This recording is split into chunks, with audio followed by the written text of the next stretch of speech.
Yo, what's going on everyone? Tiki here, hopefully I can earn your sub today.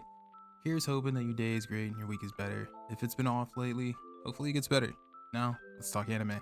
I mentioned in the previous vid that I hope to see the Swordfish Knight, and in this episode, the Swordfish Knight makes his debut. A man who lived over 500 years and gained the Akashic Records and superpowers. The Akashic Records turn Anitika into the Omniscient being, not to be confused with Omnipotent. Omniscient means all-knowing, whereas Omnipotent means all-powerful. These powers also gave Anitika the ability of clairvoyance, allowing him to see into the future. Anitika is not only an omniscient person, but also a kind-hearted, caring, trustworthy teacher and grandfather-like man. Kensho Ono performed awesomely as he always does, being the voice actor, portraying the persona that fits so effortlessly with Anitika. I must say, when hoping to see the Swordfish Knight's backstory, I wasn't expecting him to be, as Mikazuki said, a super cool master.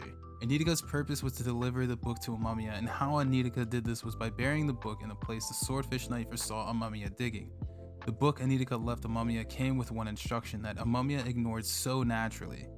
Instructions from a 500-year-old man must be dumb. I mean, he couldn't possibly know something he doesn't. But Anitika told Amamiya to read the book while kneeling. This had me wonder if Anitika could have possibly hidden a message or hidden a power that would be absorbed by Amamiya if the instructions were followed. Another possibility is that it might restore the forgotten memories of Nu, which could lead to unlocking different powers in Amamiya or Nu. These powers of Anitika had been waning after making contact with Yuki and Subaru. Losing connection with the Omniscient being left him with only two powers, telekinesis and clairvoyance, that Anitika could only use for a short period of time. Before losing connection with the Omniscient being, he was able to foresee that Yuki and Subaru would be with him at the end of his life.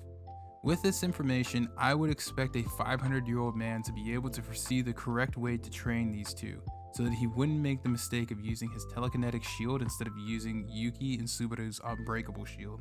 The second mistake was that he used his time to tell a story that taught the lesson of teamwork, rather than identifying their power and training them how to use teamwork using the power Yuki and Subaru have.